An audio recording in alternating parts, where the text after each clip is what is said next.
말씀을 나누기에 앞서 오늘 짧은 묵상과 함께 말씀의 조명을 위해서 기도함으로 말씀의 자리로 나아가도록 하겠습니다. 오늘 맥체인 성경 읽기 우리의 순서에 따라서 읽은 말씀에 보면 마침 여호수아서가 이제 시작이 됩니다.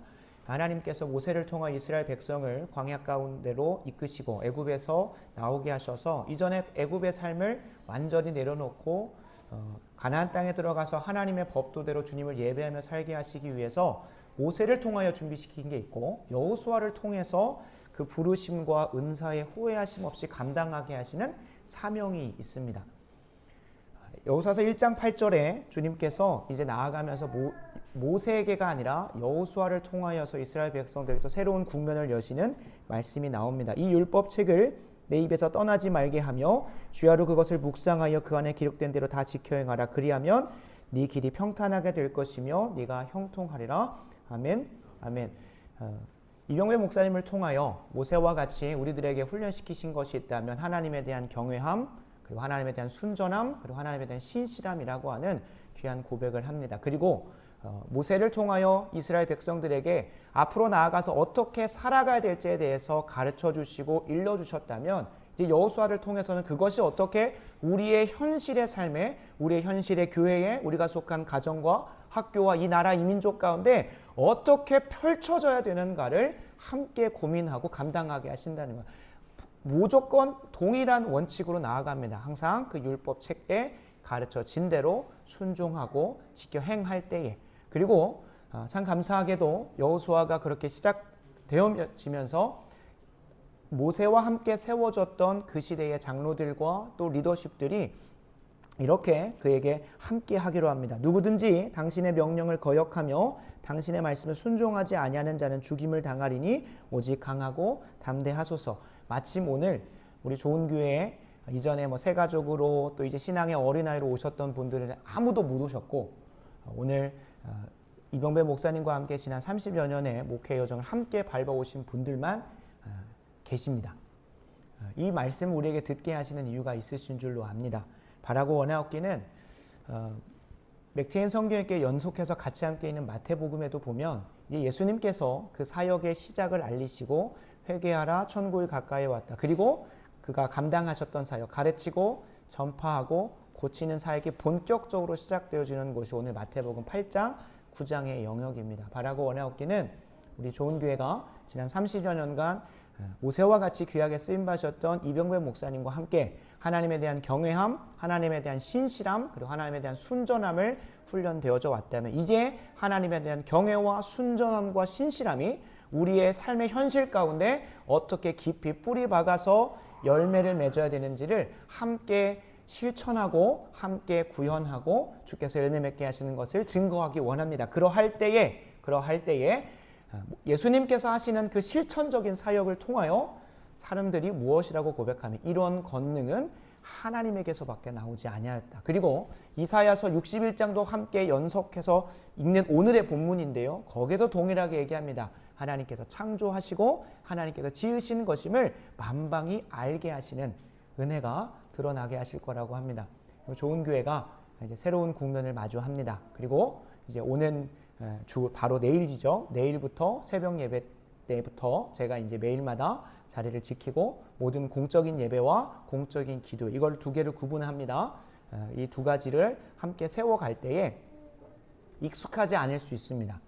모세의 때와 같이 하나님께서 광야에서 이끌어 오셨던 방법과 달리 이제는 수동적으로 받는 자리가 아니라 본격적으로 싸우고 내가 실천하고 내 자신의 본성을 거슬러서 나아가야 되는 시간들이 열려지게 됩니다. 그러할 때에 오늘 기도자의 기도처럼 우리가 그 본성에 익숙하지 이 정도면 됐겠지가 아니라 오늘 말씀의 선포의 제목처럼 범사에 그에게까지 자라가는 내 개인의 성품이나 신앙의 행동만 자라가는 것이 아니라 주께서 원하시는 만물 가운데 그 예수님의 성품과 예수님의 형상들이 회복되게 하는 데까지 우리 모두가 자라가는 좋은 교회가 되길 간절히 소원합니다. 아마 익숙지 않으실 거고 참 불편하실 거고 그래서 좀 되실 수도 있습니다. 그러나 우리가 이전까지 해왔던 것이 잘못된 것이기에 다 뒤집는 것이 아니라 더 하나님의 말씀에 자라갈 수 있도록 더 정교해질 수 있도록 이병배 목사님을 통해 훈련시키신 것에 더하여지고 또 감하여지고 하는 시간들을 가질 텐데 함께 마음 모아 임하여 주시면 감사하겠습니다. 이 시간 말씀으로 나아가면서 함께 조명을 위한 기도하겠습니다. 진리의 성령께서 오직 들은 것을 나에게 말씀하여 주시고 또 말씀 가운데서 하나님의 부르심의 소망이 무엇이고 기업의 영광의 풍성함이 무엇이고 무엇보다 그것을 살아내게 하시는 우리를 죽이시고 다시금 살리시는 그 성령의 능력이 무엇인지를 경험하고 또한 소망하게 되고 갈망하게 되는 이 기도의 시간, 그 말씀의 시간 될 수 있도록 주여 우리에게 성령을 부어주시고 성령을 통해 이 말씀을 비추어 주시옵소서라고 이 시간 같이 함께 강력하게 부르짖고 말씀의 자리에 나아가도록 하겠습니다. 기도하겠습니다. 아버지 하나님 감사합니다. 하나님께서 허락하신 이 말씀의 자리 어김없이 우리를 이끄시고 불러주셨습니다. 주께서 맡기신 이 자리 넉넉히 감당할 수 있는 체력과 힘과 능력을 더하여 주시옵시고 무엇보다 하나님 인간이 순종이 드러나고 이 말씀의 종이 쪼가리가 흩날려지는 것이 아니라 하나님의 선포되어지는 말씀이 사무엘 입술을 통하여 이스라엘 백성들의 심령 가운데 심겨짐에 단 하나도 땅에 떨어짐 없이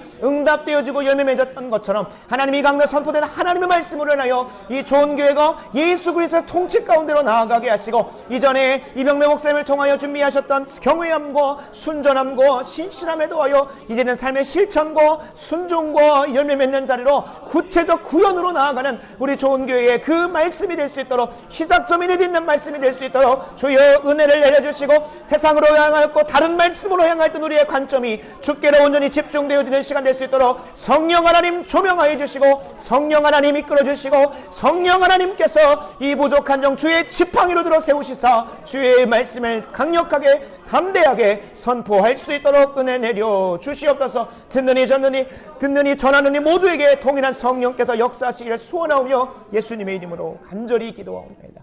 아버지 하나님 감사합니다. 이 시간 어김없이 우리를 이 자리로 불러주시고 주의 말씀 들을 수 있도록 앉혀주신 것 감사합니다. 바라고 원하옵기는 주의 성령께서 우리의 마음에 임재하여 주셔서 눈과 귀를 열어주시고 단 하나의 말씀도 땅에 떨어짐 없이 우리의 심령 성전에 우리의 심령 가운데에 깊이 뿌리 내리고 열매 맺는 시간 될 수 있도록 은혜 더하여 주시옵소서. 이를 통하여 우리가 범사의 그리스도에게까지 자라가는 우리 모든 좋은 교회 성도들 될 수 있도록 도와주시기를 소원하오며 우리 구주 되시는 예수님의 이름으로 간절히 기도합니다. 아멘.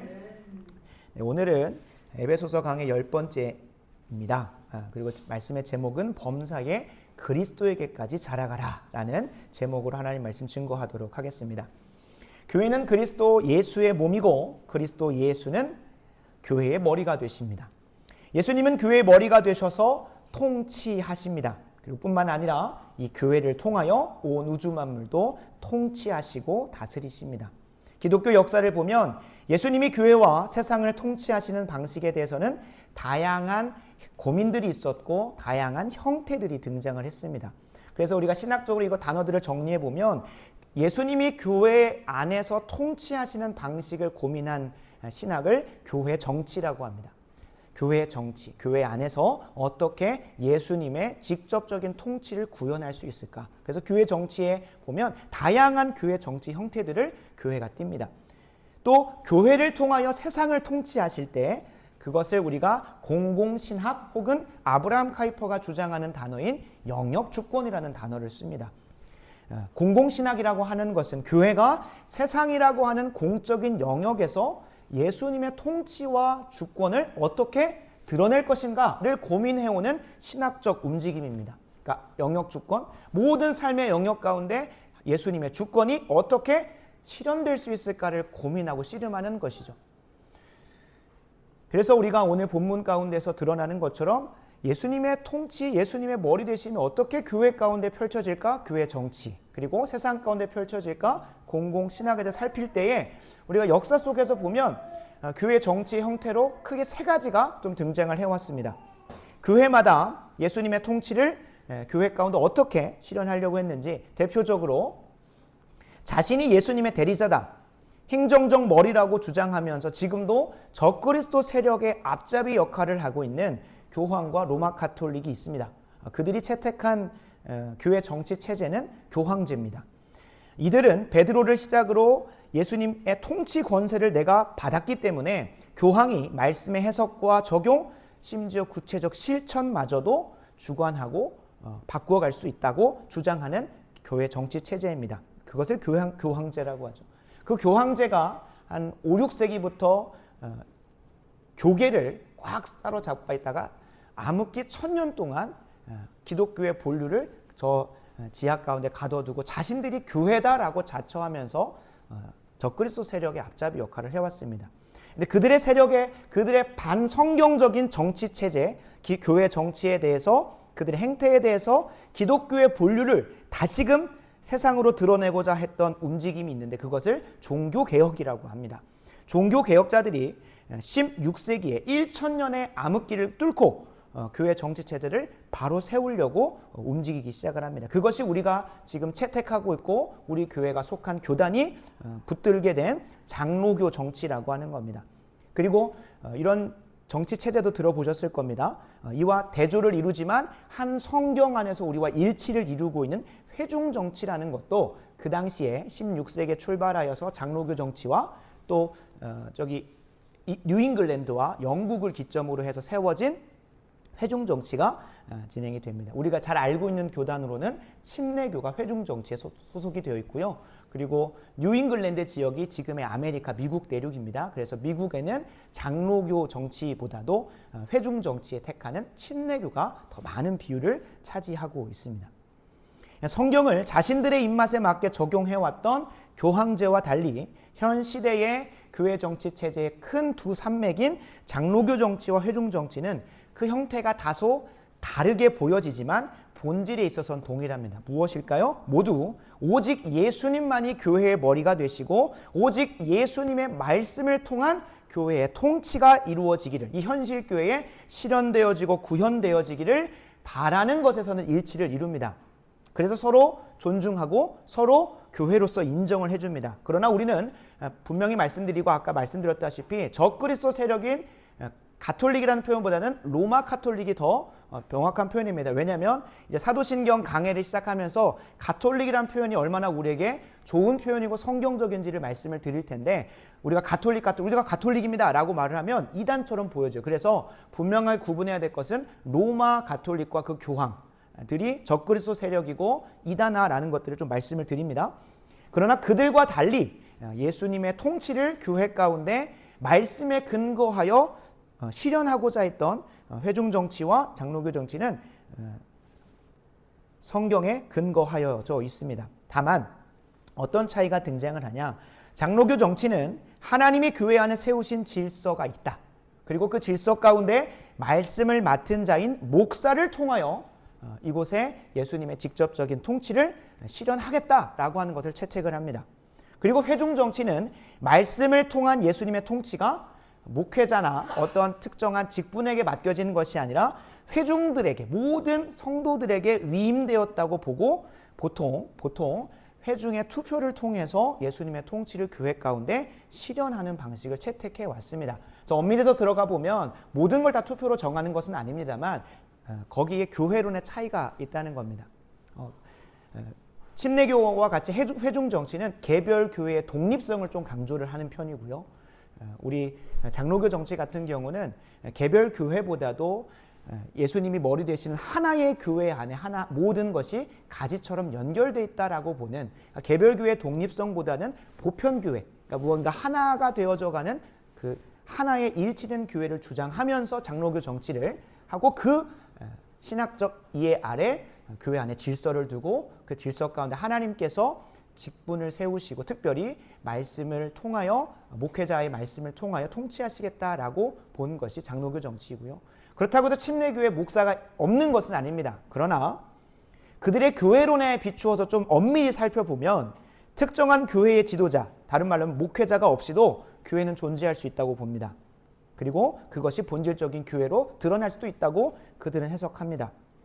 그래서 두 정치 체제 모두 성경에서 사례들이 없는 것은 아닙니다. 분명히 드러납니다. 저는 그러나 오늘 본문에서 함께 살펴보겠지만은 본문에서 분명히 드러나는 바 장로교 정치가 더 성경적이기 때문에 저는 장로교 신학을 택했고 이 자리로 왔고 지금도 그것을 검증하면서 실현해 보고자 하고 있습니다. 그러나 우리가 조금 조심하고 분별해야 될 것이 있다면 이 정치 체제가 현실교회에서 실천되고 구현되면서 문제들이 드러나기도 했습니다.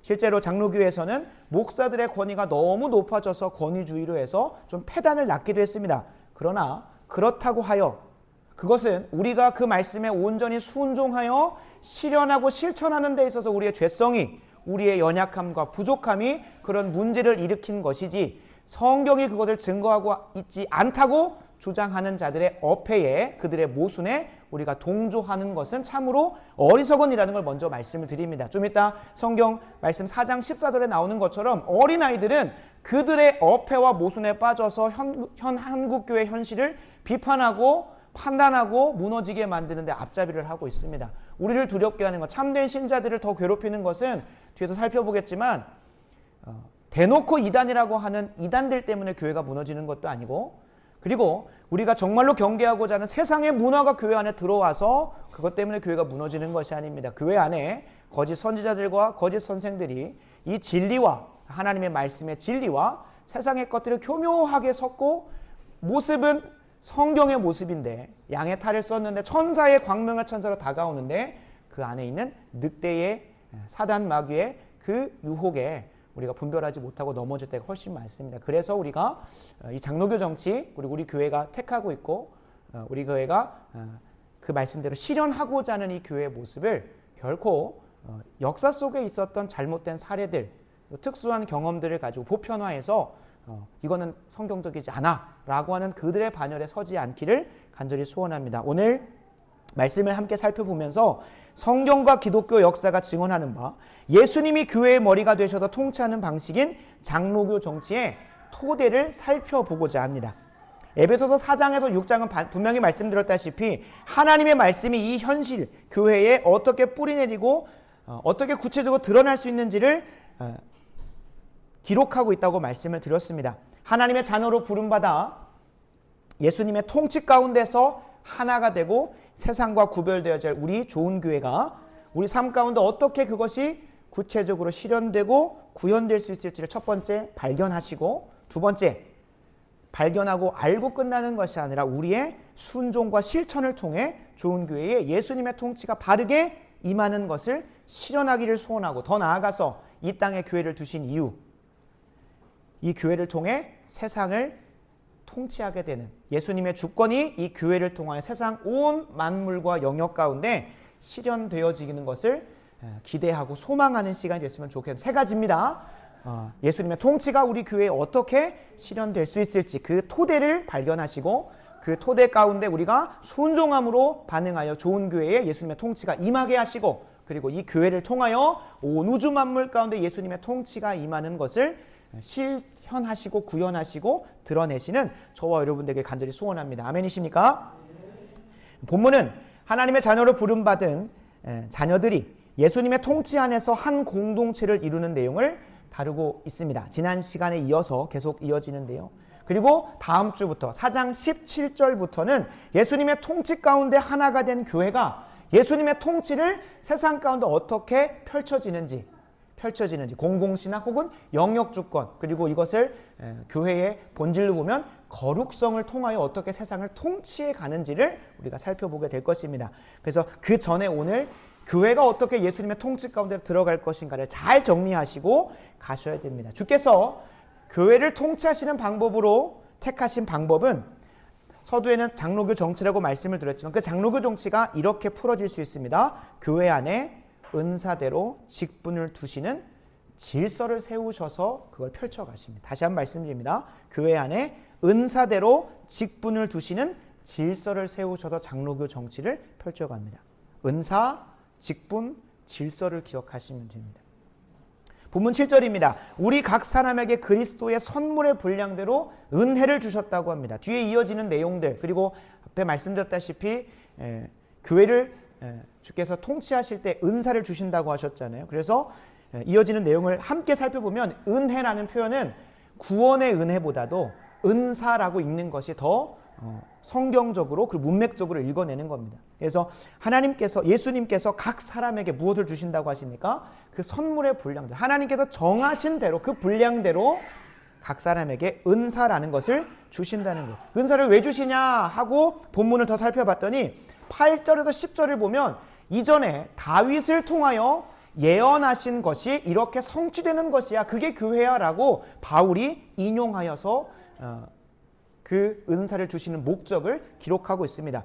8절에 보시면 여러분 각 주에 보시면 시편 68편을 인용한 것으로 보여집니다. 시편 68편은 다윗이 시를 지어 노래한 것이고 그가 의도하였든 의도하지 않았든 성령의 영감을 받아 기록된 성경을 통하여 장차 예수 그리스도께서 이렇게 하실 것이다 라는 것을 예언하였고 사도 바울은 그것이 이 교회를 통하여 성취되었다라고 말씀을 하고 있습니다. 8절 10절을 한번 보겠습니다. 그러므로 이르기를 인용을 하는 겁니다. 그가 위로 올라가실 때에 사로잡혔던 자들을 사로잡으시고 사람들에게 선물을 주셨다 하였도다. 올라가셨다 하였은즉 땅 아래 낮은 곳으로 내리셨던 것이 아니면 무엇이냐. 내리셨던 그가 곧 모든 하늘 위에 오르신 자니 이는 만물을 충만하게 하려 하심이라. 아멘.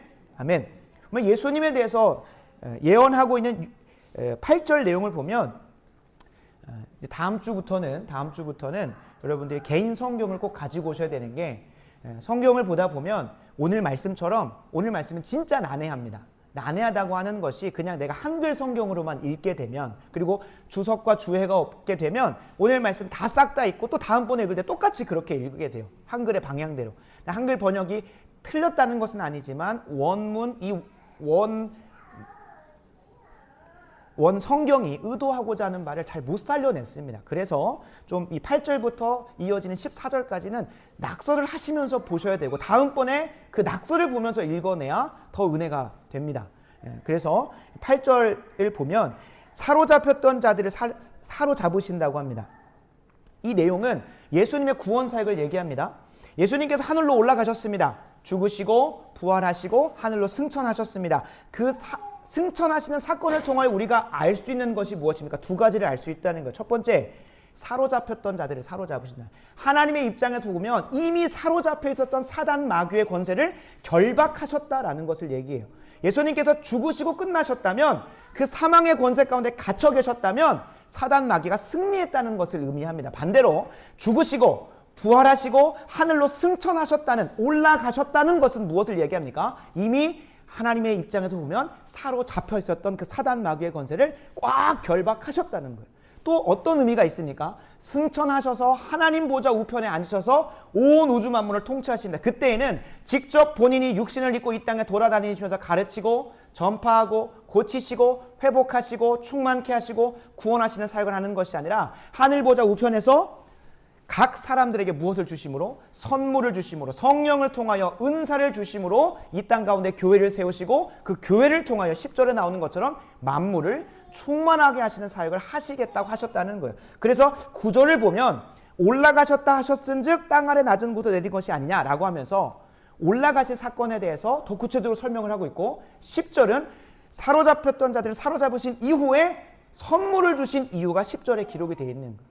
그러니까 본문 8절이 세 가지로 구분이 되는 거죠. 올라가신 사건, 두 번째 올라가신 사건이 의미하는 사로잡혔던 자들을 사로잡으시는 마귀의 권세를 결박하시는 사건, 그리고 그것이 또 무엇을 의미한다고 했죠? 동시에 이 땅을 통치하시고 이 땅을 충만하게 하시는 데 있어서 교회를 세우기 위하여 은사들을 주셨다라고 하는 것이 나오고 그 첫 번째 사건을 9절은 두 번째 사건으로 좀 풀어서 설명해 주는 것이고 그 첫 번째 사건을 10절은 또 세 번째 사건을 쭉 풀어서 해주시는 게 오늘의 본문이라는. 그러니까 어렵습니다. 그냥 읽고 가면 그냥 예수님 얘기인가 보다. 심지어 어떤 사람들은 갑자기 문맥에 안 맞는 것 같다면 삽입됐다라고 보는 주석가들도 있어요. 결코 그거는 건강하지 않은 주석이니까 얼른 가서 버리시고 태우시면 되겠습니다.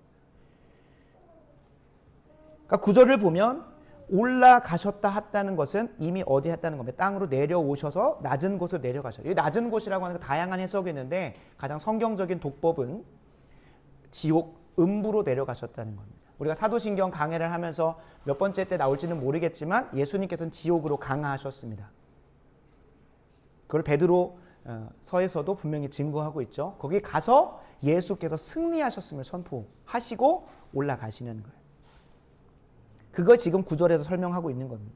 이것에 대한 좀 구체적인 설명은 수요 예배 때 사도신경 강해에서 좀 더 살필 수 있도록 하겠습니다. 오늘 본문이 좀 더 주목하는 바로 가보면 10절에 나오는 것처럼 주께서 우리에게 각 사람에게 선물들을 주시는 이유는 10절입니다. 내리셨던 그가 곧 모든 하늘 위에 오르셔서 그 보좌 우편에 앉으셔서 만물을 충만하게 하려고 많은 이들에게 각 사람에게 은사를 주셨다라고 이야기하고 있습니다.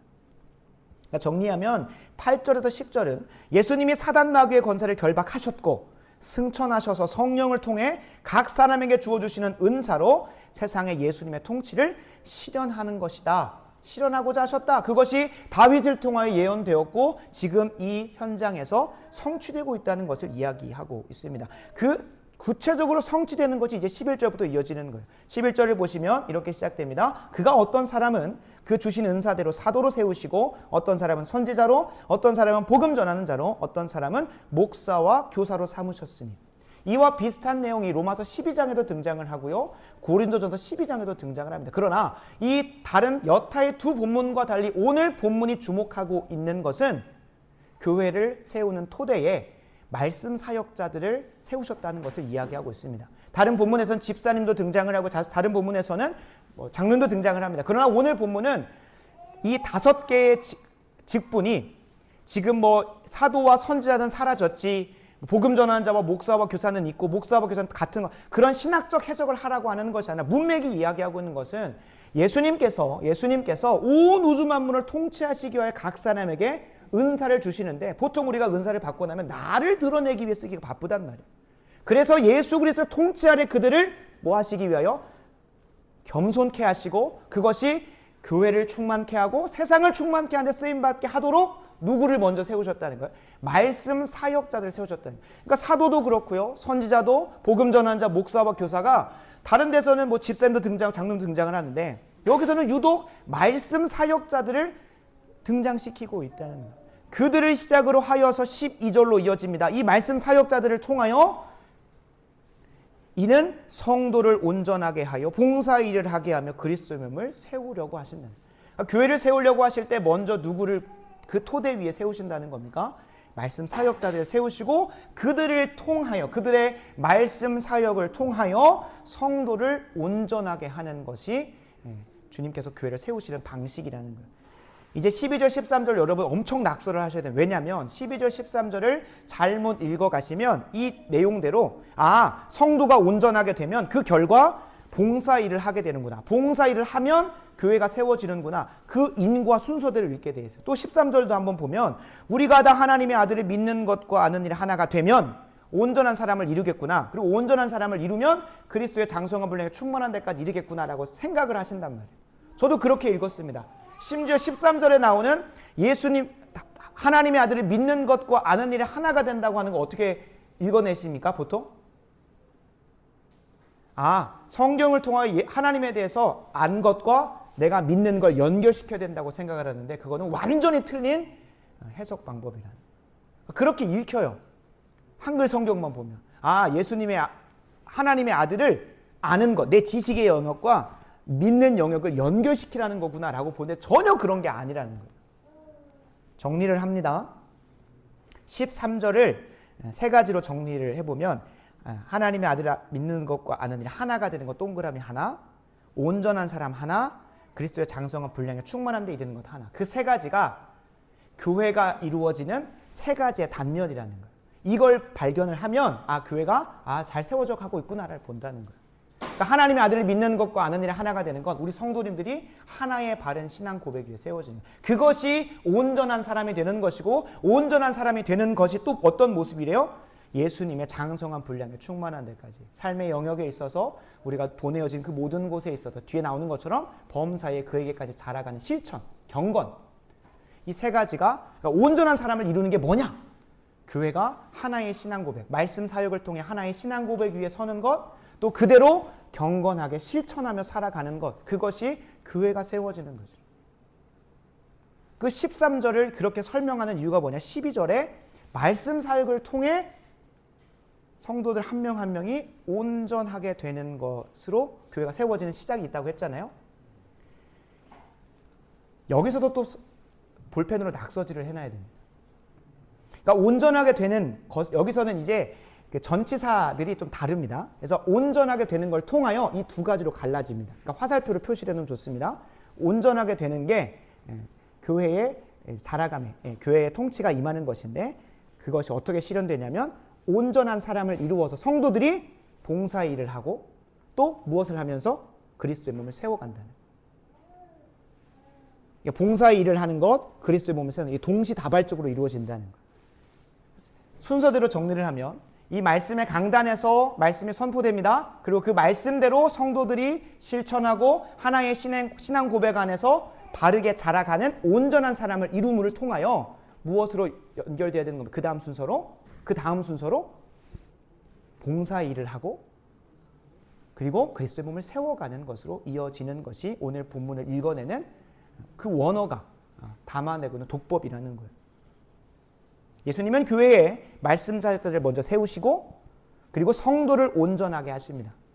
그리고 성도가 온전하게 된 모습은 세 가지라고 했습니다. 온전한 모습 하나, 하나의 신앙 고백으로 연합하는 모습 하나, 예수님의 형상으로 자라가는 것 하나. 그것이 온전히 이루어져 감을 통하여 주님께서는 뭘 감당하게 하십니까? 각자가 봉사의 일을, 각자에게 주신 은사대로 이것을 나를 위해 쓰는 게 아니라 내게 이끌어 오신 모든 그 선물의 분량대로 주신 것을 가지고 그리스도의 몸을 세우는데 봉사하는 자로 간다는 거예요. 이 본문을 잘못 읽게 만드는 사람들이 있습니다. 14절에서 경계하고 있는 것처럼 우리가 온전한 사람이 되면 그것들을 정말 경계하게 되는데 14절에 온전한 사람이 되면 무엇을 분별하게 된다고 이야기하냐면 이는 우리가 이제부터 어린아이가 되지 아니하여 온전한 사람과 대조가 됩니다.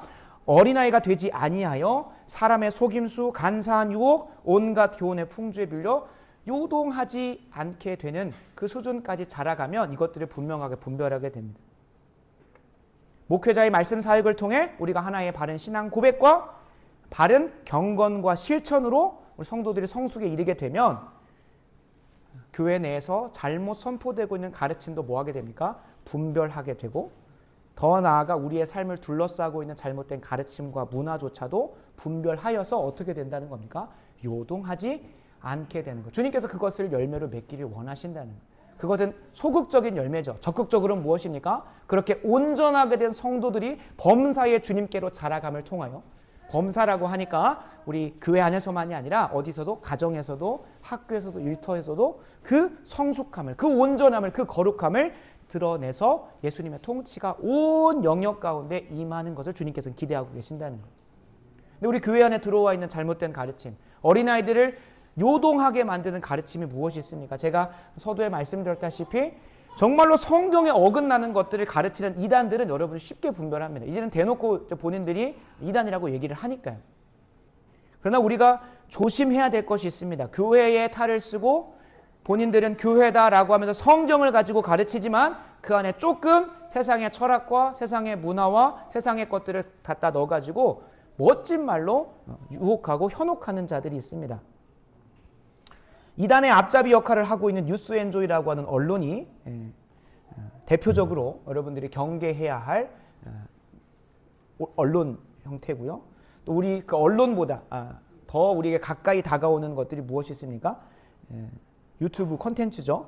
자유주의 신학으로 청년들의 트렌드를 캐치하여 반성경적인 콘텐츠를 양산하는 유튜브들이 있습니다. 잘잘법이라든지 청어람이라든지 말은 교회를 대표한다고 하고 또 기윤실도 있죠. 기독교 윤리실천연대라고 해서 기독교를 막 자성해야 된다, 새롭게 해야 된다고 하면서 기존에 있는 한국 교회들을 완전히 까부시고 본인들만 옳다고 주장하는 자들이 있습니다. 이 이외에도 기독교 방송에서 소개되는 그 기독교 방송이 잘못된 건 아닌데 그 기독교 방송의 그 PD와 편집자들이 기자들이 잘못된 건지 그 기독교 방송에서 소개되는 이런 컨텐츠들이 있죠. 뭐 한국교회 무엇이 문제인가 그것들이 비판하는 막 대회, 컨퍼런스, 모임들을 막 소개하면서 한국교회가 완전히 문제되어 있고 다 잘못된 것처럼 계속 교회를 까내리고 비판하는 자들이 있습니다. 여러분 진짜 성경이 이야기하고 있는 것을 그들이 하면서 이야기하고 있는지 한번 보시기 바랍니다. 그 사람들이 말하는 것이 과연 성경에 근거하여서 한국교회가 잘못된 길로 가고 있기 때문에 자성의 목소리를 내고 있는 건지 아니면 현 시대의 트렌드를 받아들이지 못해서 한국교회가 망하고 있다고 말하는 것인지를 분별하셔야 된다는 거예요. 기독교 방송이니까 내가 믿는 목사님이 얘기했으니까 그렇게 하라는 것이 아니라 성경이 이야기하고 있는 것인지를 분별할 줄 알아야 된다. 그걸 위해서 우리가 뭐 해야 됩니까?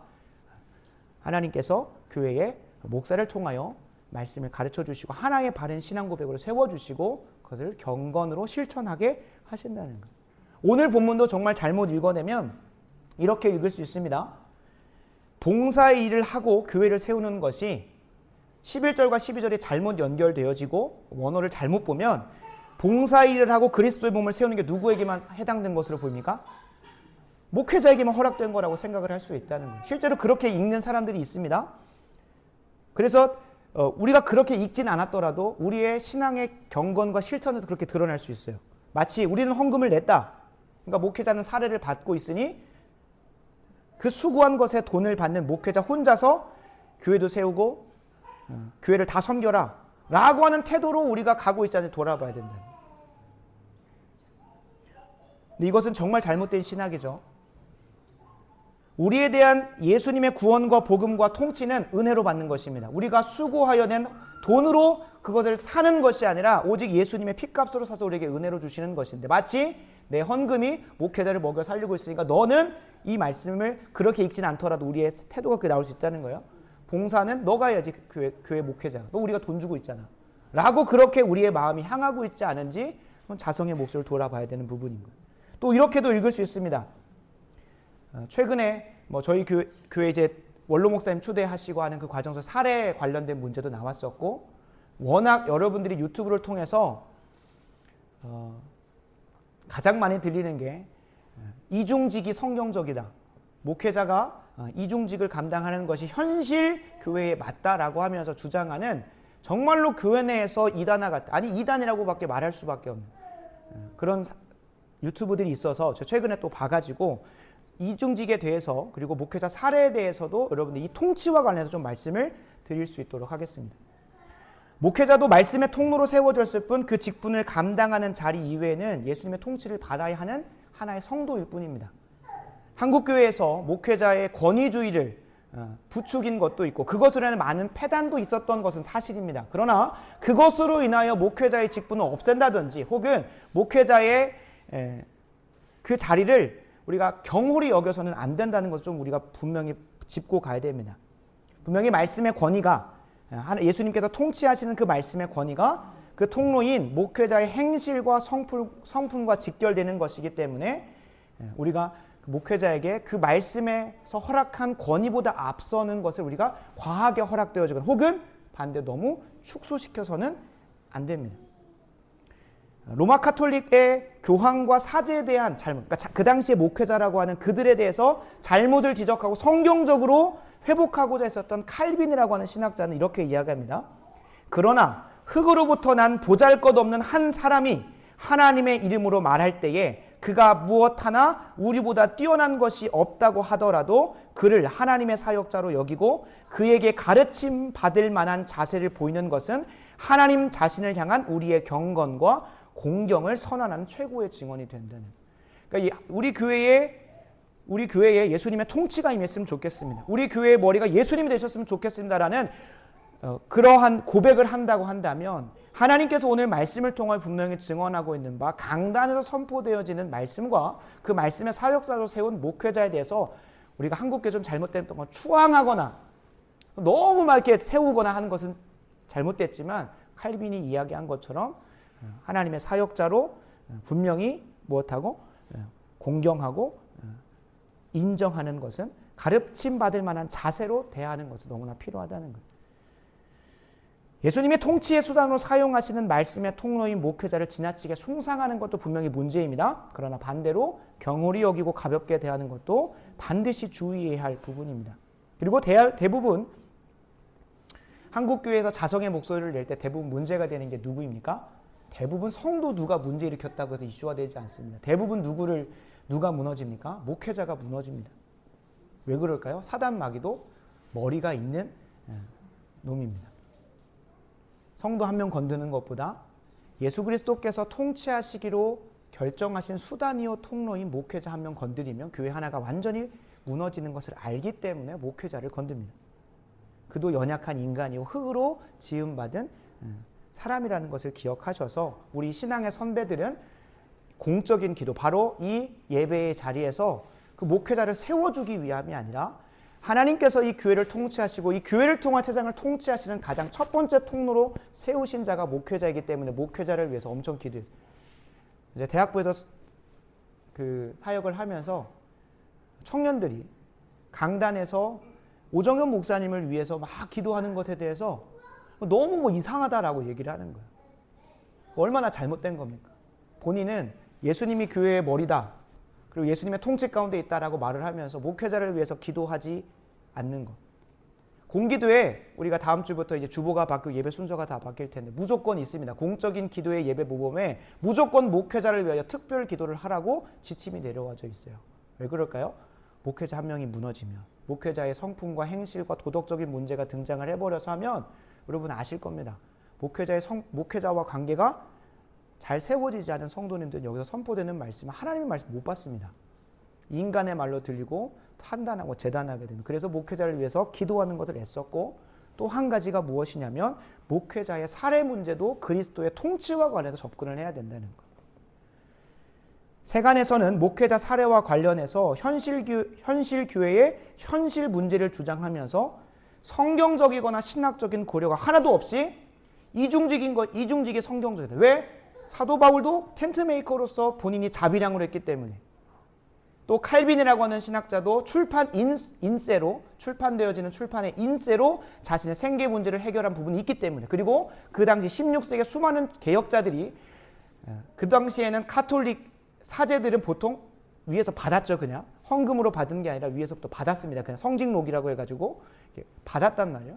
그러니까 그런 재정의 문제가 없이 목회를 하다가 이제 그들과 선을 긋고 교회를 개척하고 그 수많은 핍박 아래서 목회를 해야 되다 보니 생계의 문제, 생활의 문제가 있다 보니 그들이 뭘 했습니까?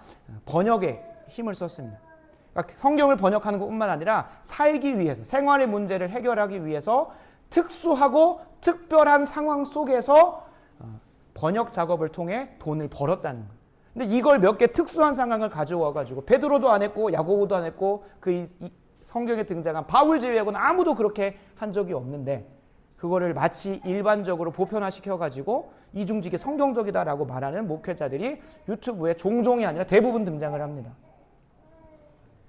또 이런 사고방식이 있을 수 있습니다. 목회자 살해는 교회의 형편에 따라서 줘야 된다. 그래서 어떤 특정 기사를 보니까 큰 교회들이 목사님에게 사례를 이만큼 주는 것을 본인들의 교세와 본인들이 얼마나 복받은 것인지를 드러내는 표지로 하면서 우린 이만큼 준다. 그리고 못 주는 교회들은 우리는 참 부족해 라고 하는 이상한 성경적이지 않은 그런 논쟁들도 일어나는 것을 봅니다. 목회자 사례에 대한 문제는 목회자가 먹고 사는 문제가 아니라 성도들이 영적으로 살고 죽느냐의 문제에 관련되어 있다는 것을 여러분들에게 전달드리고자 합니다. 목회자 살해 문제는 그리스도의 통치가 교회에 임하는 것과 밀접하게 관련되어 있습니다. 목회자 살해를 종교개혁의 한 과제로 봤던 칼빈이라고 하는 신학자는 갈라디아서 6장 6절에 이렇게 주석합니다. 바울은 말씀 자체가 멸시를 받기 때문에 말씀의 사역자들이 소홀히 여기는 것은, 그들을 소홀히 여기는 것은 말씀 자체가 멸시받는 것이라고 보았다. 말씀이 참으로 존중된다면, 그리스도의 통치가 존중된다면 그 사역자들은 항상 친절하고 존귀한 대우를 받을 것이다. 목회자에게도 책임이 있습니다. 없는 것은 아닙니다. 여기서 중요합니다. 경건한 목회자들에게서 지원을 빼앗음으로써 교회에서 그런 목사들을 없애려고 하는 것은 사탄의 속임수들 가운데 하나라는 것. 생활의 문제로 인해 그리스도의 통치를 실현하는 통로가 제대로 기능하지 못한다면, 먹고 사는 문제로 인하여 오늘은 무엇을 먹어야 되며 어떻게 이것을 마련해야 될 것으로 고민하면서 어떻게 하면 성도들의 영적인 양식과 식량과 통치를 위해서 고민하는 시간들을 뺏기게 된다면 더 이상 교회는 교회가 아니게 됩니다. 여러분들이 회중정치를 택하여 침례교에 속하였다면 그렇게 볼 수도 있습니다. 내가 말씀 보고 내가 말씀 해석하다 내가 그 말씀대로 살면 내가 교회지라고 볼 수도 있습니다. 그러나 장로교 정치 안에 있다면, 이것이 성경자라고 오늘 본문이 말하고 있는 걸 정말 성경자라고 믿는다고 한다면 말씀 사역자들의 생활의 문제, 살해 문제는 그리스도의 통치와 밀접하다를 떠나서 그냥 직결된다라고 보셔야 합니다. 바른 말씀의 선포를 위해 목회자의 생활을 성도들이 책임지는 것은 그리스도의 통치가 교회에 바르게 실현되는 첫걸음이라고 해도 과언이 아닙니다. 기도도 기도지만 정말로 기도하고 했다면 목회자를 통하여 선포되는 말씀이 잘 선포되기 위해서 그의 생활의 문제, 삶의 문제는 여러분들 전적으로 책임을 져야 되는 겁니다. 목회자를 위한 기도도 해야 되지만 목회자의 생활을 위한 헌신은 여러분들이 예수님이 우리 교회의 통치자셔, 예수님의 통치가 우리 교회에는 있어, 예수님이 우리 교회의 머리야 라고 입술로만 고백하는 것이 아니라 진짜 헌신과 실천으로 나와야 되는 부분입니다. 그것을 통하여서만이 예수 그리스도의 통치가 실제로 임할 수 있는 것이고 성숙하고 성경적인 신자로 자라가게 되는 것입니다. 목회자의 사례를 한국교회에서는 교회에 온전히 헌금하는 것을 미덕으로 보았습니다. 목회자가 교회를 위해서 막 이렇게 헌신하고 본인 사례비, 생활비를 그냥 다 교회 또 헌신하고 그냥 계속 하고 있는 것을 미덕으로 봐왔어요. 사례를 적게 받는 청빈의 모습이 마치 예수 그리스도께서 친히 낮아지신 것을 삶으로 드러내고 있다고 하면서 잘못된 청빈을 목회자에게 강요해 왔던 것이 한국교회의 모습. 그게 마치 예수님의 모습인 마냥 추앙해 왔다는 거예요. 또 성도들의 삶을 그들 속에 이해해야 한다. 그들 속에 들어가서 이해해야 한다고 하면서 많은 목회자들이 말씀 사역, 예수 그리스도의 통치가 이 교회 가운데 제대로 임하기 위해 더 말씀에 정진하고 더 말씀에 깊이 들어가는 게 아니라 이 말씀을 적용하는 성도들의 삶에 들어가야 한다고 하면서 카페를 하거나 혹은 그런 것들 참여한다고 합니다. 말씀을 연구하고 준비할 시간도 부족한데 그들의 삶에 들어서 경험한다고 그것은 성도들을 신방하고 성도들을 말씀에서 교제하고 하면서 들어가야 될 부분인 거지 그것을 몸으로 경험한다고 해서 말씀의 사역에 더 능력이 생기는 것이 아닙니다. 이런 걸 막 종용하면서 이중직을 성경적이니 뭐니 말하고 있는 것은 여러분 결코 우리 성경이 증거하고 있고 우리가 믿는 바가 아니라는 것을 기억하시기 바랍니다. 반대로 목회자의 온전한 말씀 사역을 통해 예수 그리스도의 통치가 교회에 임하도록 성도님들이 어떻게 해야 됩니까? 내가 못 먹고 못 쓰더라도 목회자가 못 먹고 못 쓰는 것을 미덕으로 보는 게 아니라 내가 못 먹고 못 쓰더라도 목회자의 생활을 책임져서 그가 예수님의 통치가 말씀 사역을 통하여 온전히 이루어질 수 있도록 제대로 감당하게 하는 것이 우리 교회가 나아가야 될 부분입니다. 교회 운영 다 하고 쓰고 남은 것 중에 목사님에게 이 정도 드리면 되겠다가 아니라 가장 먼저 그리스도의 통치가 교회에 바르게 세워지기 위해서는 목회자 사례가 가장 먼저 책정되어지고 그 이외에 다른 것들 못 쓰고 안 사고 안 확장하더라도 선교를 덜 하더라도 먼저 우리가 그리스도의 통치 가운데 세워지기 위해서 목회자 사례가 책정되어야 되는 거예요.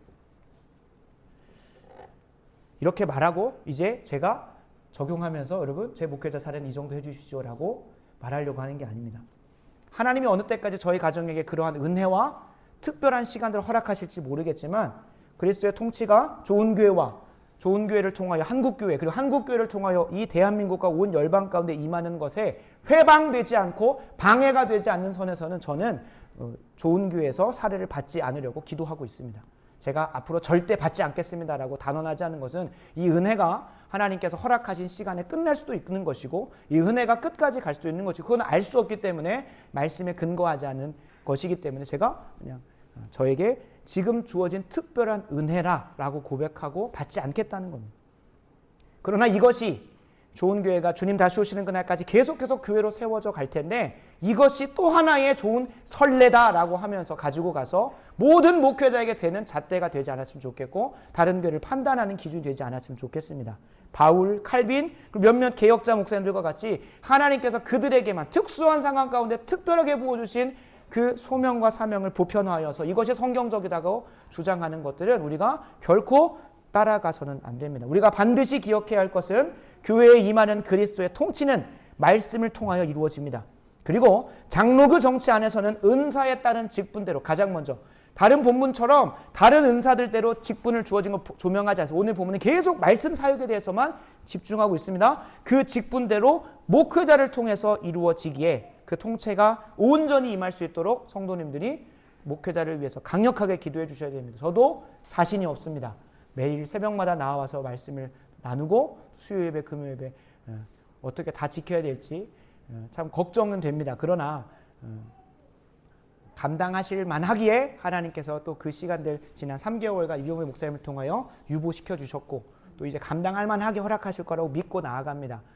그러나 그 자리에 말씀의 질이 혹은 말씀의 선포가 땅에 떨어지지 않을 수 있도록 하는 것은 저도 최선을 다하는 것이지만 우리 성도님들이 목회자의 말씀을 통하여 통치가 제대로 임할 수 있도록 강력하게 기도해 주셔야 되고, 더불어서 기도만 하고 끝나는 것이 아니라 목회자의 생활을 여러분들이 챙기고 헌신하는 것으로 나오는 것을 통해 예수님이 우리의 머리이십니다.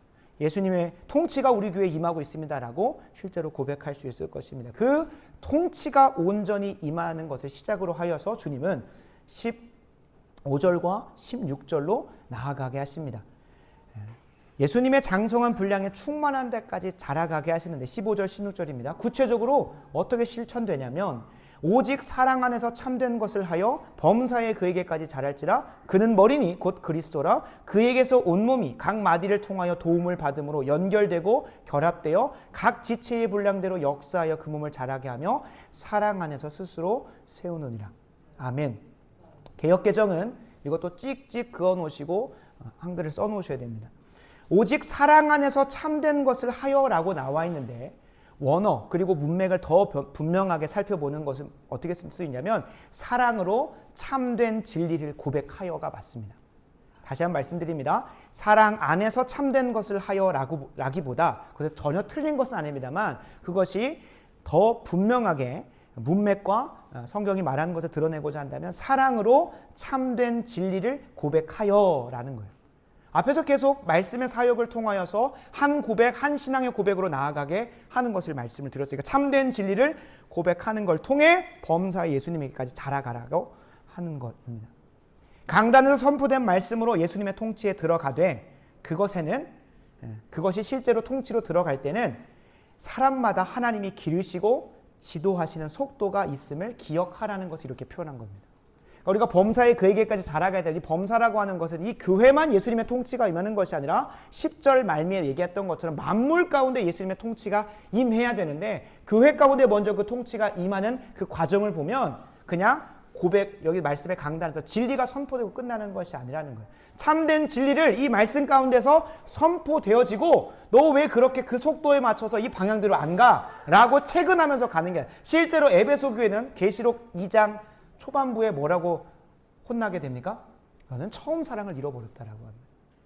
그 앞에 나오는 거 보면은 에베소 교회는 거짓 선자 니골라당도 책출했고요.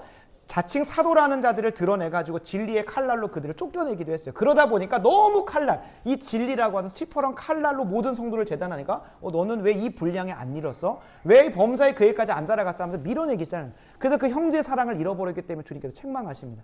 또 다른 교회는 반대로 사랑하다가 뭘 잃어버립니까? 참된 진리를 내려놔버립니다. 이 두 가지가 함께 간다는 거예요. 사랑으로 참된 진리. 우리는 AI가 아니잖아요. 입력값을 넣으면 바로 출력된 값이 나오는 게 아니라 하나님이 오늘 찬양처럼 후회하심 없이 부르신 그 은사대로 순서대로 천천히 간다는 거예요. 누군가는 어린아이일 수 있고 누군가는 청소년일 수 있고 누군가는 장성한 분량의 다다른 사람이 있을 수 있다는 거예요. 그래서 사랑으로 참된 진리를 고백하게 함으로 범사에 그에게까지 자라가라는 거예요. 그 과정 속에서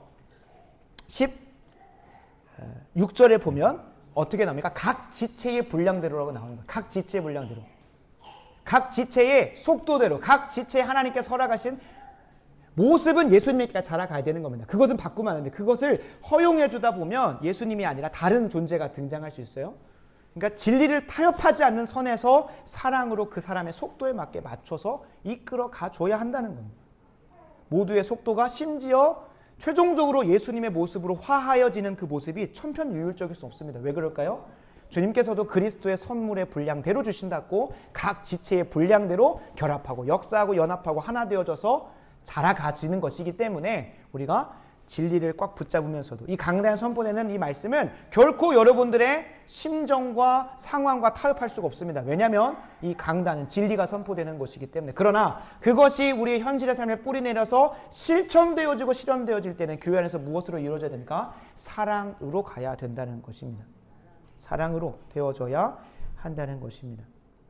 현실 교회에서 우리가 예수님에게로 자라갈 때에 항상 우리에겐 누가 필요합니까? 섬기는 자가 필요합니다. 주님께서도 말씀하셨습니다.